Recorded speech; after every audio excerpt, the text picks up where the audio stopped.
오늘 우리에게 허락해 주신 하나님의 말씀 마태복음 11장 25절부터 27절까지의 말씀입니다. 그때에 예수께서 대답하여 이르시되 천지의 주제이신 아버지여 이것을 지혜롭고 슬기 있는 자들에게는 숨기시고 어린아이들에게는 나타내심을 감사하나이다.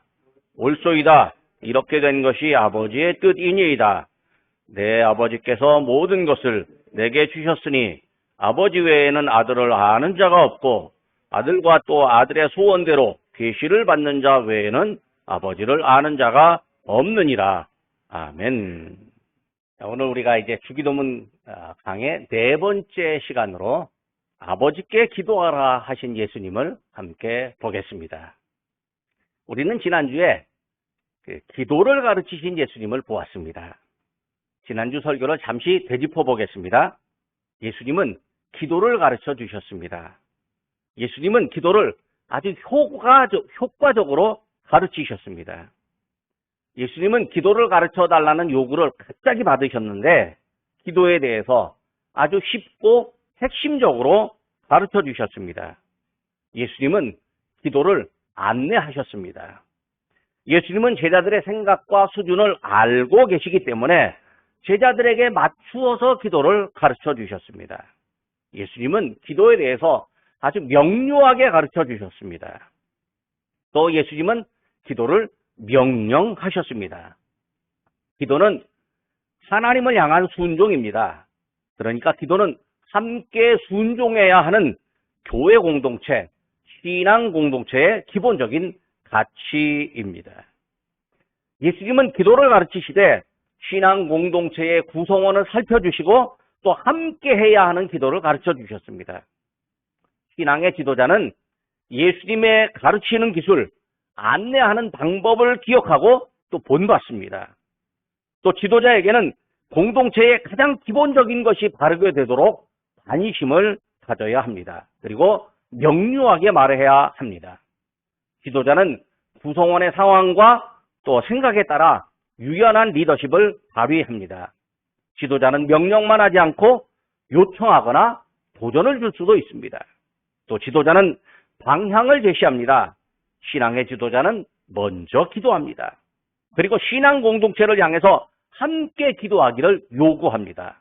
그리고 기도할 내용을 제시하기도 합니다.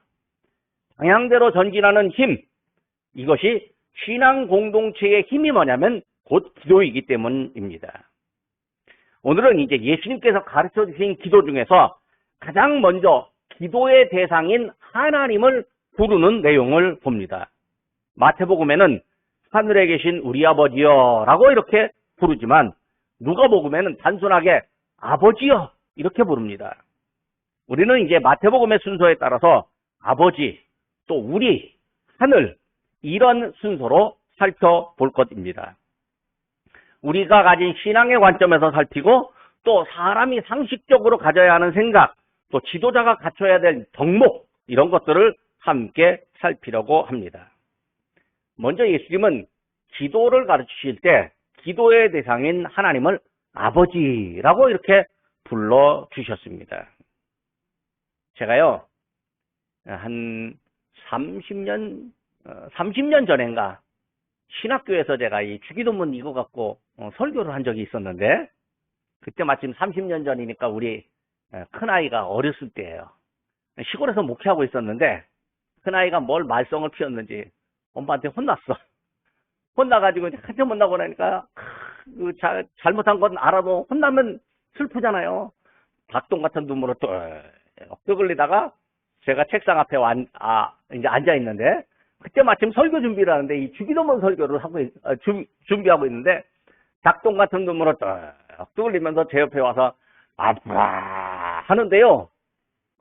제가 그 아이를 보는 순간 이 마음이 무너져 내리는데 이게 우리 하나님 앞에 우리가 닭똥 같은 눈물을 흘리면서 아버지 하면 바로 하나님께서 우리에게 당신의 마음이 무너지고 그래 내가 네 기도 들어줄게 이런 마음일 거라고 딱 느껴지더라고요. 그때 어떻게 우리 사람이 애를 그렇게 혼냈는지 모르겠습니다. 하여튼 잘 혼내갖고 제가 그렇게 깨달은 적이 있었습니다. 제가 그 얘기를 신학교에서 이제 학생들 앞에 그 설교할 때 했더니, 뭐, 은혜 받았다고? 사실은 제가 은혜 받은 것이 아니고, 제 설교에 은혜 받는 것보다 더 중요한 건요, 하나님 아버지를 부를 때 하나님께서 내게 오셔서 내가 너의 기도를 들어줄게라고 말씀하실 때 그 아버지의 말씀이 내게 들려짐으로 우리에게 은혜가 되는 것이 훨씬 더 중요합니다. 기도는요, 대화입니다. 대화할 때는 상대를 부를 수 있죠. 근데 아버지와 대화를 하는 기도니까 아버지를 먼저 부르는 거죠. 우리 기도 대상은 하나님 아버지입니다. 예수님은 기도를 배우는 제자들에게 먼저 하나님을 아버지 이렇게 부르도록 말씀해 주셨습니다. 하나님 아버지라고 부르는 이유가 뭘까요? 하나님 아버지께 하나님 제가 지금 기도하겠으니까 제 기도 들어주십시오. 이렇게 부르는 거랑 마찬가지입니다. 예수님이 하나님을 아버지라고 불렀는데요. 이게 당시의 종교적인 분위기로서는요. 이게 별로 흔하지 않는 일이었습니다. 매우 두려운 하나님, 강한 하나님, 엄격하신 하나님을요. 친근하게 아버지라고 불렀다? 이건 당시 사람들이 보기에는요.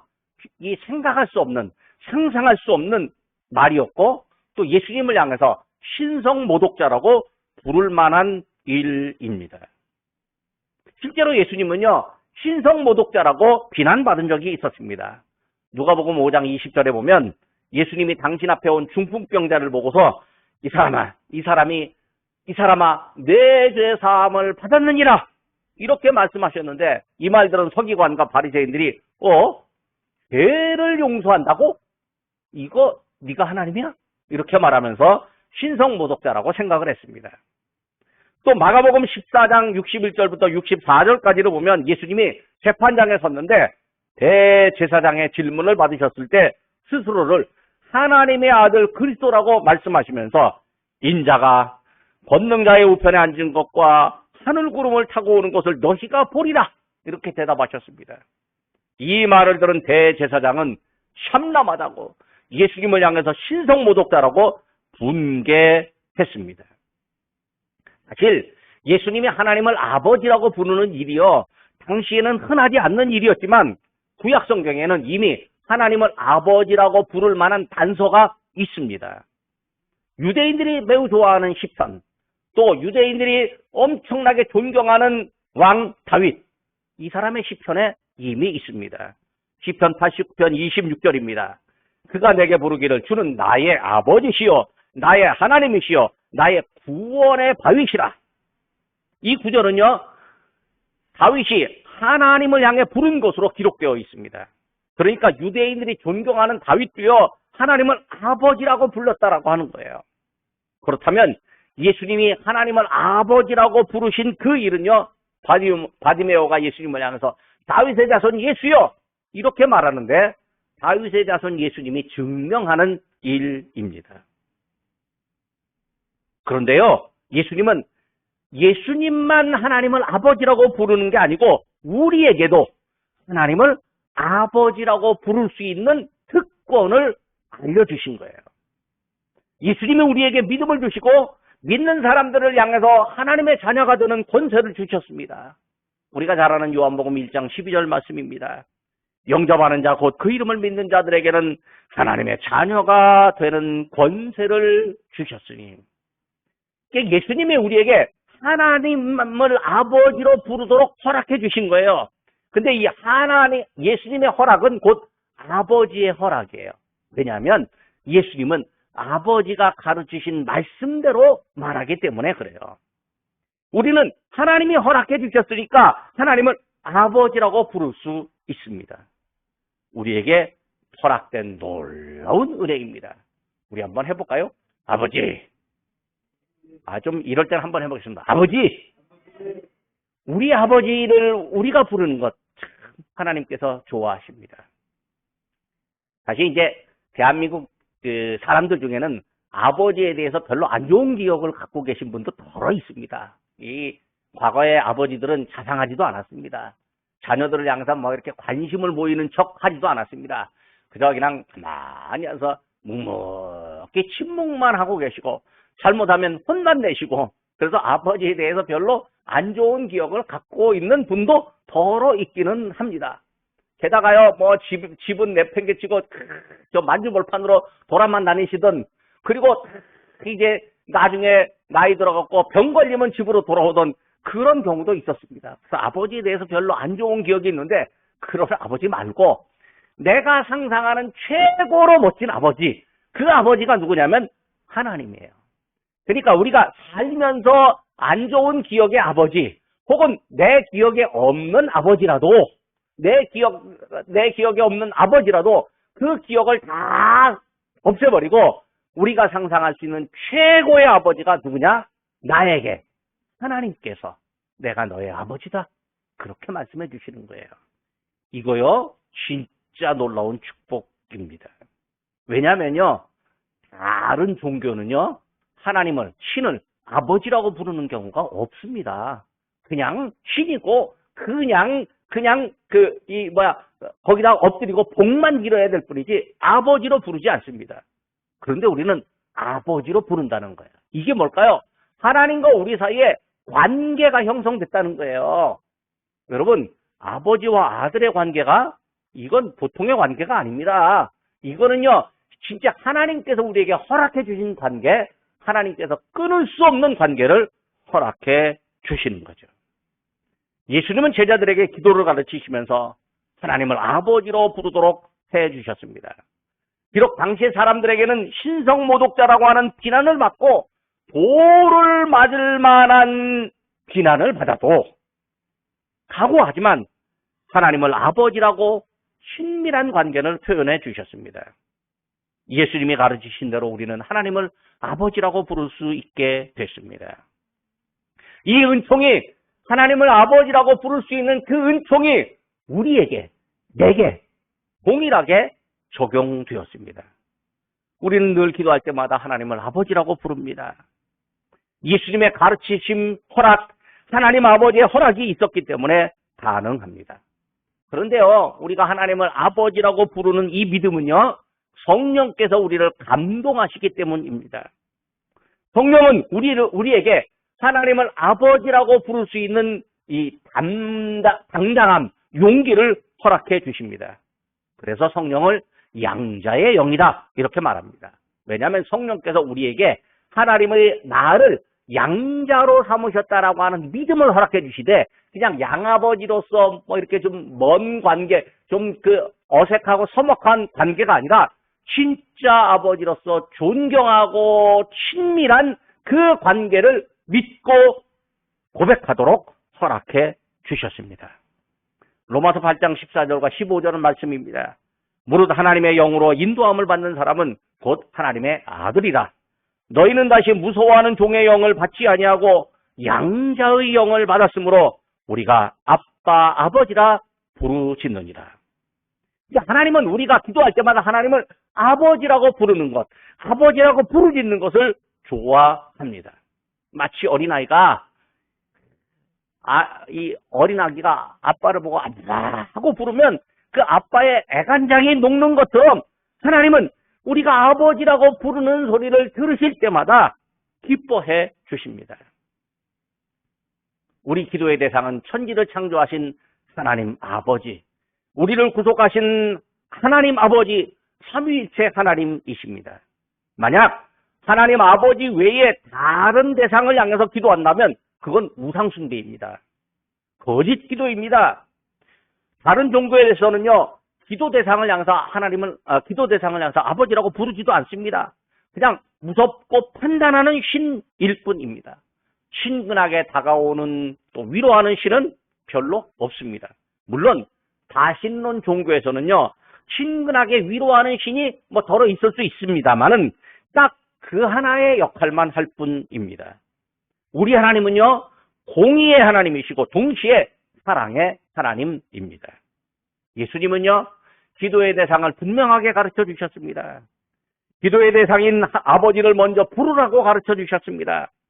우리가 기도할 때 하나님을 부르면 하나님이 아버지가 들으십니다. 아버지를 부르는 소리에 하나님 아버지께서 기뻐해서 귀를 기울여 주십니다. 왜냐하면 하나님이 우리와의 관계를 기뻐하시기 때문입니다. 하나님은 우리 기도의 소리에 관심을 기울여 주십니다. 우리를 향해서 기도하기를 원하시는 하나님이십니다. 예수님은 이런 하나님을 아버지라고 부르며 기도하라고 가르쳐 주셨습니다. 그러니까 기도는요, 하나님을 아버지라고 부를 수 있는 특별한 시간, 특별한 기회, 특별한 권리입니다. 여러분, 이 권리가 우리에게 있다는 것이 얼마나 아름다운 일입니까? 기도는 하나님과 대화이고 또 하나님께 지혜를 구하는 일입니다. 지도자가요, 세상의 모든 것을 다 아는 것 같지만 다 알지 못합니다. 또 지도자가 어떤 걸 결정하지만 언제나 바르게 결정하지도 못합니다. 그래서 지도자는 누군가로부터 지혜로운 조언을 들어야 합니다. 지도자에게 바르게 조언할 수 있는 전문가들이 도처에 있습니다. 만약에 지도자가 조언을 들어야 할 대상을 잘못 정하면 잘못된 결정을 할 수도 있습니다. 지도자가 자신에게 칭찬해줄 조언자의 조언을 잘 들을 수도 있지만 쓴소리를 하는 전문가에게도 조언을 들어야 되는데 또 이건 쉽지 않습니다. 지도자가 잘못된 조언을 듣고 따른다면 공동체가 무너지고 역사의 오점을 남깁니다. 하나님 아버지께 기도한다라고 하는 건 뭐냐면 바르게 결정하도록 하나님으로부터 조언을 듣고 지혜를 얻는 과정이기도 합니다. 열왕기서에 보면 솔로몬이 죽고 그의 아들 르호보암이 왕위에 올랐습니다. 솔로몬 시대에 건축 공사가 얼마나 많은지 백성들이 참 힘들었습니다. 자, 르호보암이 새로운 왕으로 등극하니까 솔로몬 시대 때 건축 공사가 힘들다고 도망갔던 사람들이 이제 다시 돌아옵니다. 여로보암이라고 하는 사람이 돌아왔습니다. 여로보암이 백성들과 함께 새로운 왕 르호보암 젊은 왕을 찾아왔습니다. 아유, 우리가 아버지 때, 당신 아버지 때 너무 일에 찌들려서 힘들었어요. 이제 우리 일 좀 줄여주세요. 그렇게 부탁을 합니다. 르호보암이 왕이 되자마자 이제 고민이 찾아왔습니다. 아니, 자기 왕의 권위를 세워야 되는데 갑자기 요구하니까 이거 잘못 들어주면 왕의 권위가 떨어질 것 같거든요. 그러니까 내가 생각할 시간 3일간만 말미를 좀 달라. 이렇게 말을 합니다. 3일 동안 이제 르호보암이 솔로몬과 함께 했던 어른들에게 물어봤습니다. 아, 이런 요구가 내게 왔는데 어떻게 하면 좋겠습니까? 어른들은 왕이셔. 백성이 왕을 섬기는 게 아니고 왕이 백성을 섬기는 겁니다. 왕이 좋은 말로 대답하면 백성들이 왕을 존경하고 따를 겁니다. 이렇게 대답을 했습니다. 열왕기하 12장 7절 말씀이죠. 한편 르호보암은 이제 자기와 함께 자란 젊은이들에게도 질문합니다. 그러니까 젊은이들이 하는 말이 무엇이라고요? 아니, 이게 새로 왕이 됐는데 왕에게 충성하겠습니다라고 하는 충성 맹세는 못할 망정 와서 일을 줄여달라고요. 아이고, 그 사람들 멍해를 더 무겁게 하고요. 그 사람들에게 이 전에는 아버지가 채찍으로 징계했으면 당신은 전갈 채찍으로 징계를 해서 왕의 권위를 더 세워야 합니다. 이렇게 대답을 합니다. 열왕기상 12장 10절과 11절 말씀에 있습니다. 르호보암이라는 사람이 어떻게 결정을 했을까요? 이 사람이요, 어른들의 조언을 버리고 젊은이들의 조언을 따랐습니다. 그 결과가 어떻게 됐을까요? 여로보암과 10지파가 북쪽으로 이주했습니다. 그리고 거기에 새로운 왕국 이스라엘을 세웠습니다. 르호보암과 유다지파 그리고 베냐민 지파는 남쪽에 남아서 남유다 왕국이 되었습니다. 르호보암이 바른 조언을 듣지 않고 나쁜 조언을 듣고 잘못된 결정을 하고 나니까 나라가 급기야 둘로 쪼개지고 말았습니다. 몽골 제국을 세운 징기스칸이 이런 말을 남겼다고 합니다. 배운 게 없다고 힘이 없다고 탓하지 말라. 나는 내 이름을 쓸 줄도 몰랐지만 남의 말에 귀를 기울이면서 현명해지는 법을 배웠다. 만약 르호보암이 하나님께 먼저 기도했다면, 이 일을 듣고 하나님께 먼저 기도하고 솔로몬이 했던 것처럼 하나님의 음성을 먼저 들었다면 어떤 결과가 나왔을까요? 아버지는 먼저 왕이 된 다음에 1000번제를 드리면서 기도를 먼저 했는데 아들은 사람의 조언을 듣지만 잘못된 조언을 듣고 나라가 둘로 쪼개졌습니다.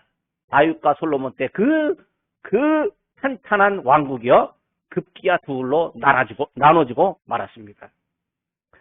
지도자가 공동체의 권위를 세우려면 듣는 귀가 있어야 됩니다. 이 듣는 귀는요 그냥 단순히 들어주는 것이 아니라 그 사람의 말과 말하는 내용에서 그의 본심과 진실이 무엇인지를 파악하는 능력이기도 합니다. 또 지도자에게 조언을 할 때도요 조언하는 사람이 그냥 어떤 일에서 입지를 이루는 잘하는 사람, 이 정도가 아니라 공동체로부터 존경을 받는 사람이어야 합니다. 그러니까 지도자는 존경받는 사람을 찾아가서 조언을 들어야 되는 거죠. 그래서 자기 입맛에 맞는 사람, 자기 욕망을 채우도록 도와주는 사람을 찾아가서 조언을 듣는다면 이 지도자의 지도력이 망가지고 맙니다.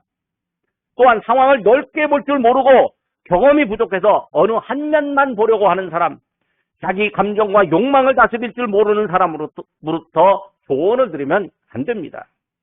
말하는 사람의 진실 안에 공동체를 위하고 있는지 아니면 누군가의 욕망을 충족시키려고 하는지 이 정확하게 파악하는 경청 능력이 지도자에게 필요합니다. 그러니까 우리가 기도할 때 하나님께서 우리에게 어떤 음성을 들려주실 때 내 욕망을 채우려고 하는 말을 듣는 것이 아니라 공동체 모두의 안위와 평화를 위한 말을 듣는 것이 그것이 기도하는 우리의 기도의 음성 또 응답이어야 합니다. 예수님은요 하나님 아버지께 기도하라고 가르치셨는데 하나님 아버지를 향해서 우리 아버지라고 부르도록 가르쳐 주셨습니다. 사실 성경에서 우리 아버지라고 표현하는 것, 즉 예수님이 직접 우리 아버지라고 표현하는 것 딱 여기 하나밖에 없습니다. 마태복음 6장 9절에 딱 하나밖에 없습니다. 예수님은 가르칠 때마다 너희 아버지라고 하는 표현을 많이 했습니다. 너희 아버지. 그러니까 제자들에게 너희 아버지, 또 듣는 사람들에게 너희 아버지. 이게 개역 개정판에서 16번 나옵니다. 예수님이 신앙인들에게 하나님을 우리 아버지로 부를 수 있는 근거를 주셨습니다. 그러니까 예수님은 제자들에게 하나님께서 한 사람의 아버지가 아니라 기도하는 사람들, 곧 기도 공동체 모두의 아버지임을 가르쳐 주셨습니다. 이것을 본받아서 사도 바울이 우리 아버지라는 표현을 많이 사용했습니다. 개역개정 4판에 바울 서신에만 13번이나 나옵니다. 아마도 바울은 예수님이 제자들과 사람들에게 말씀하신 너희 아버지를 알았고 또 믿었고 예수님의 가르침대로 사람들에게 우리 아버지라고 표현한 듯 합니다. 그러니까 예수님의 말씀을 근거로 적용한 것입니다. 예수님을 믿고 예수님을 전하는 바울에게 예수님의 기도 정신이 그대로 이어집니다.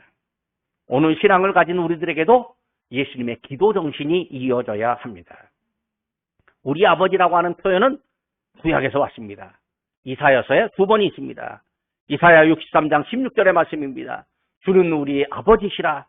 아브라함은 우리를 모르고 이스라엘은 우리를 인정하지 아니할지라도 여호와여 주는 우리의 아버지시라. 옛날부터 주의 이름을 우리의 구속자라 하셨거늘. 그리고 이사야 64장 8절 말씀입니다. 그러나 여호와여 이제 주는 우리 아버지시니이다. 우리는 진흙이요 주는 토기장이시니 우리는 다 주의 손으로 지으신 것이니이다. 이게요 주는 우리 아버지라고 부를 때 이때 사람들이 평안하고 잘 나갈 때가 아니었습니다. 힘들고 괴롭고 또 나라가 위기에 있고 또 이 백성들이 이 포로 생활하면서 방랑할 때 그런 때입니다. 그러니까 소위 말해서 나라도 없고 주권도 없고 뭐 이게 완전히 진짜 살아갈 어떤 이 맛도 안 나는 그런 아주 힘들고 어려울 그때에 하나님을 향해서 주는 우리 아버지 여호와여 우리 아버지이십니다. 이게 뭘까요? 아버지라고 부르는 그 기도의 내용이 우리를 살려주세요. 우리를 도와주세요. 우리를 회복시켜주세요. 우리를 건강하게 살게 해주십시오라고 하는 그런 간절한 마음을 담고 있는 것이죠. 말라기 2장 10절의 말씀입니다. 우리는 한 아버지를 가지지 아니하였느냐? 한 하나님께서 지으신 바가 아니냐? 어찌하여 우리 각 사람이 자기 형제에게 거짓을 행하며 우리 조상들의 언약을 욕되게 하느냐. 이 구절에서 아버지는 한 분입니다. 그리고 아버지의 자녀들은 여럿이므로 말라기 선지자가 우리라고 표현합니다. 한 아버지에게서 나온 형제들이 서로 거짓말을 하거나 속임수를 쓰면 안 된다고 강조합니다. 서로 거짓말을 하고 속임수를 쓴다면 조상들을 욕되게 하는 일이다. 또 하나님을 욕되게 하는 일이다. 이렇게 강조합니다. 우리의 기도 대상인 하나님은 한 분입니다. 아버지는 한 분입니다. 신앙인들은 한 분 아버지께 기도하는 자녀들입니다. 그래서 신앙인들은 하나님 앞에서 우리 혹은 저희들이라고 표현합니다. 하나님은 어느 누구에게나 독점되거나 예속되는 분이 아닙니다. 하나님으로부터 특별한 직책과 은사를 받아서 하나님의 뜻을 남보다 더 많이 알고 가르치는 분이 있다고 해도 하나님은 그 사람이 독점할 수 있는 분이 결코 아닙니다. 만약 내가 아는 하나님만 참 하나님이요 내가 깨달은 하나님의 뜻만 참 하나님의 뜻이라고 강변하는 사람이 있다면, 내가 깨달은 진리만 진짜 진리라고 말하는 사람이 있다면 그 사람은 하나님을 독점하려고 하는 오만한 사람입니다. 오늘 본문은요, 제가 읽은 본문은 예수님께서 당시의 세대를 비유하는 이야기입니다. 예수님은 복음을 들었지만 듣지 않는 사람을 향해서 책망하셨습니다. 회개하지 않는 사람들은 마치 시장에서 피리를 부는 소리를 들었지만 딴짓을 하는 아이들과도 같습니다. 피리를 부는 아이들이요, 딴짓하는 아이들에게 야, 왜 피리를 불었으면 춤 좀 춰야지. 그리고 우리가 우는 소리 냈으면 니네 땅을 좀 치고 슬퍼하는 흉내를 내야지. 왜 놀이의 규정을 위반하냐? 왜 제대로 반응하지 않느냐라고 그렇게 비난합니다. 예수님은 지금 놀이의 규정을 위반하는 상대편 아이를 향해서 꾸중하는 아이들의 심정을 갖고 계십니다. 당시에 지혜롭다고 자부하는 사람들이 예수님 말씀을 들었어요. 그런데 아버지의 뜻을 모르는 거예요. 그러나 어린아이들은 아버지의 뜻을 안다고 예수님 말씀하십니다. 이런 현상은요, 아버지의 원함, 아버지의 뜻하신 바가 있었기 때문입니다. 예수님은 아버지께서 당신에게만 아버지를 알려주셨고 당신에게 아버지의 권한을 위임하셨다고 말씀하셨습니다. 그리고 아들을 아는 사람, 아들의 바람대로 아들의 비밀을 아는 사람이 아버지를 알고 있습니다. 그러니까 먼저 우리가 하나님을 아는 방법은 예수 그리스도를 통하는 거예요. 그러니까 예수 그리스도를 통하지 않고 나를 통해서 하나님을 알 수 있다. 이건요, 자기가 예수님의 자리를 뺏는 거예요. 그런 사람을 우리는 이단이라고 말을 합니다. 아들을 아는 사람, 아들의 비밀을 아는 사람이 곧 아들이신 예수님을 아는 사람들이고 그들에게 하나님을 아버지라고 부르는 권한이 주어졌습니다. 오늘 우리 신앙인들은요, 예수님의 비밀을 알고 있습니다. 그러므로 우리는 하나님을 아버지라고 부를 수 있습니다. 다만 하나님을 향해서 나의 아버지라고 부르는 것은 오직 독생자 예수님만 하실 수 있습니다. 예수님을 믿는 우리 모두는요, 하나님을 향해 우리 아버지라고 부를 수 있습니다. 예수님 안에서 우리 모두가 형제 자매이기 때문입니다. 이 땅에서 누군가 하나님의 뜻을 많이 안다고 해서 그가 예수님의 비밀을 독점했다고 말할 수 없습니다. 예수님의 비밀을 독점했다고 자만하는 사람이 곧 이단자가 되는 거죠. 예수님의 비밀을 독점했다고 추앙받는 사람, 그 사람 이단의 교주입니다. 내가 아는 하나님의 뜻만 진짜 뜻이요, 이렇게 말하는 사람은 가장 경계해야 합니다. 우리 신앙이들은요, 하나님 아버지의 자녀들입니다. 즉 우리는 하나님 안에서 공동체성을 갖습니다. 교회는 신앙 공동체이고 기도 공동체입니다. 공동체는요, 서로를 인정합니다. 서로의 존재를 인정하고 서로를 사랑합니다.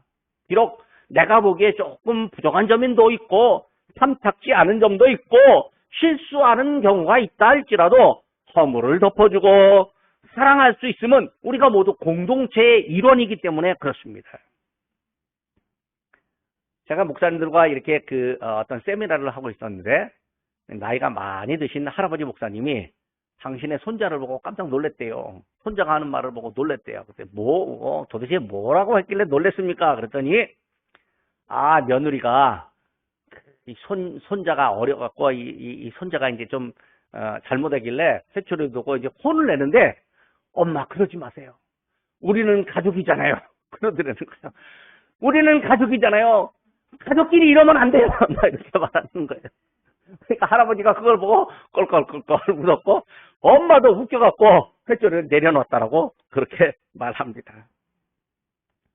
아이고요, 이 아빠가요, 다 큰 딸에게, 야, 딸아, 사랑한다. 그러면 딸이요, 아빠, 그러지 마세요. 가족끼리 이러는 거 아니에요. 그렇게 말한다고 하는데, 가족끼리 사랑한다는 말도 잘 못하는 모양입니다. 근데요, 가족이라는 게 그게 뭡니까? 결국 가족이라는 게 이게, 우리의 허물과 실수가 덮어지고, 또 때로는 나의 살도, 몸도 떼어줄 수 있는 게 이 가족 아니겠습니까? 그래서 신앙인들은 영적으로 가족 공동체라는 생각을 합니다. 서로를 위해서 기도해주는 기도의 책임감을 갖고 있는 거죠. 가족 공동체이니까 기도 책임감이 생겨나는 거죠. 한번 우리 아버지는 하늘에 계신 분입니다. 예수님은 하나님의 존재하심을 하늘에 계신다라고 표현합니다. 즉 하나님의 무한성, 초월성, 그리고 사람을 완전하게 살피는 전능성을 암시해 줍니다. 하나님은 나보다 나를 더 잘 아시는 분입니다. 우리가 찬양 139편 복음성가 첫머리에 나보다 나를 더 잘 아시는 주님이라고 하는 가사가 나오는데, 시편 139편을 쫙 읽어보면요, 내용 전체가 나보다 나를 더 잘 아시는 하나님을 이야기하고 있습니다. 그러니까 기도할 때 하늘에 계신 우리 아버지라고 말하는 건 나보다 나를 더 잘 아시니까 내가 무엇을 한다 해도 나의 진심을 아시잖아요. 그러니까 나의 진심을 아시고 나를 살펴주시고 내게 가장 필요한 것으로 응답해 주시옵소서, 그렇게 기도하는 의미입니다. 예전에 우리 어른들은요, 진짜 뭔가 잘못하는 사람, 잘못하고도 깨닫지 못하는 사람을 향해서 혼낼 때 얘이놈아, 하늘이 무섭지 않느냐, 그렇게 말한 적이 있었습니다. 그들의 의식에는 하늘이 선과 악을 판단하고 상과 복을 내린다고 믿기 때문입니다. 그런데요, 사람들 중에서는 자기를 하늘에 비견하고 하늘을 대신한다고 나서는 사람도 더러 있습니다. 인간이 하나님 되어보려고 하는 매우 교만한 일입니다. 하나님은 결코 기뻐하시지 않습니다. 그런데 하나님은 그때 참고 계셔요. 왜 그럴까요? 교만한 사람의 결말이 어떤지를 역사에서 보여주시려고 하기 때문입니다. 기도하는 사람은요, 하나님을 압니다. 그러나 하나님을 어떻게 증명하려고 하지 않습니다. 하나님을 믿는 일이 우선이기 때문에 그렇습니다. 하나님은요, 철학과 이성으로 증명되는 분이 아니라 믿어야 할 뿐입니다. 기도하는 사람은 여리고성의 라합처럼 상천하지의 하나님으로 고백하는 사람입니다. 여리고성의 여인 라합은요, 하나님 안 믿는 동네에서 살았는데도요, 하나님을 하늘의 하나님, 땅의 하나님, 상천하지의 하나님이라고 고백했습니다. 기도하는 사람은 하나님과의 관계가 바르게 형성된 영성, 세계가 어떻게 만들어졌고 움직여졌는지를 바르게 아는 세계관을 갖습니다. 기도하는 사람은 성령의 감동을 받아서 배우며 깨닫는 사람입니다. 기도는 하나님의 은혜를 깨닫고 배우는 일이기도 합니다. 이제 말씀을 정리합니다. 예수님은 기도할 때 가장 먼저 아버지를 부르라고 말씀하셨습니다. 하나님과 우리와의 관계는 매우 특별한 관계입니다. 그것은 아버지와 자녀의 관계입니다. 매우 엄격하시지만 한없이 친근하신 아버지. 구약 성경에서 흔하게 나타나지 않는데 전혀 새롭게 등장한 은혜의 개념으로서의 아버지입니다. 우리는 양자의 영, 곧 성령을 받았으므로 하나님을 아버지라고 부를 수 있습니다. 하나님은 한 사람에게 독점된 분이 아닙니다. 하나님은 우리의 아버지이십니다. 하나님은 교회 공동체 모든 구성원의 아버지입니다. 예수님을 구주로 믿는 모든 사람의 아버지입니다. 우리의 아버지가 우리의 기도를 들어주십니다. 우리의 아버지는 우리를 초월하신 분, 우리의 모든 것을 알고 계시는 분, 무엇이든지 실행할 수 있는 전능하신 분, 우리의 모든 사정을 알고 가장 좋은 것으로 응답하시는 분입니다. 기도하는 사람들, 기도하는 지도자는 하나님을 아버지라고 부릅니다. 그리고 본인의 생각을 고집하지 않고 공동체의 안위와 평안을 위해서 하나님의 뜻을 먼저 구합니다. 하나님이 우리의 아버지이기 때문에 그렇습니다. 기도하는 지도자는 그러니까 하나님 앞에 겸손하게 됩니다. 자기의 생각보다 하나님의 생각을 우선으로 합니다. 사람은 유한하지만 하나님은 무한하시고, 사람은 제한된 능력을 가졌지만 하나님은 전능하시기 때문에 그렇습니다. 그래서 하나님께 지혜를 구하며 늘 배우는 자세를 갖습니다. 기도하겠습니다.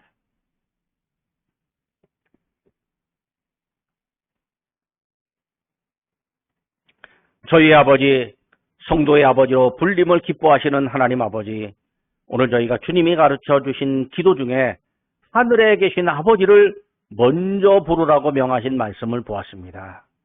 두렵고 엄격하신 하나님 앞에 감히 앓을 수도 없는 죄인들이었던 저희에게 예수 그리스도를 보내주시고 하나님을 아버지라 부르는 특권을 가르쳐 주시니 감사합니다. 양자의 영인 성령을 보내주셔서 하나님 아버지를 아바 아버지라 당당하게 부르는 자녀로 확인해 주시니 감사합니다.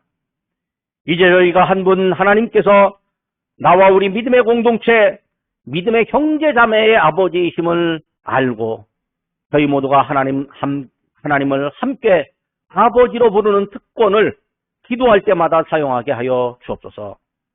행여 하나님의 섭리를 독차지한 것 마냥 교만함을 갖지 않게 하시고 하나님 외에 다른 것을 하나님처럼 여기는 어리석음을 갖거든 즉시 깨닫고 돌아서게 하여 주옵소서.